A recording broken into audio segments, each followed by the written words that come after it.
Comrade Mallu స్వరాజ్యం 3వ వర్ధంతి సందర్భంగా నాంపల్లి మండల కేంద్రంలోని సిపిఎం కార్యాలయంలో మండల కమిటీ ఆధ్వర్యంలో నివాళులు అర్పించారు. ఈ సందర్భంగా సిపిఎం మండల కార్యదర్శి నాంపల్లి చంద్రమౌళి మాట్లాడారు. కామ్రేడ్ మల్లు స్వరాజ్యం 3వ వర్ధంతి సందర్భంగా నాంపల్లి మండల కేంద్రంలోని సిపిఎం కార్యాలయంలో మండల కమిటీ ఆధ్వర్యంలో నివాళులు అర్పించారు.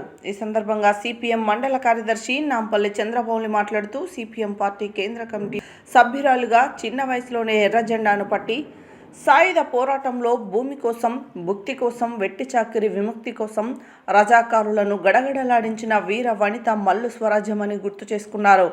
మహిళా సంఘం నేతగా, ప్రజాప్రతినిధిగా నిత్యం ప్రజలతో మమేకమై ఉద్యమాలకు జీవితాన్ని అంకితం చేసిన త్యాగశీలి మల్లు స్వరాజ్యమని అన్నారు.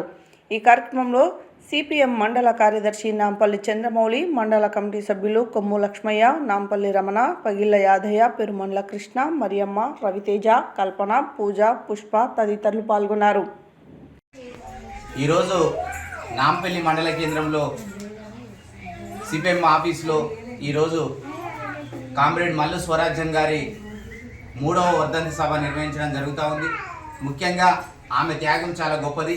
తెలంగాణ సాయుధ పోరాటంలో కీలక పాత్ర పోషించి వీరవనితగా నిలిచిన చరిత్రలో ఆమె చెప్పాలంటే, స్వరాజ్యం గారి గురించి చెప్పాలంటే, నిజంగా సాయుధ పోరాటంలో నిజంగా పాంచనన్నం చేత బందూకులు పట్టించి బతుకమ్మ పాటలు పాడించి తిరుగుబాటు దొరలని మొత్తం కూడా తరిమి కొట్టిన చరిత్ర మన స్వరాజ్యం గారికి ఉంది.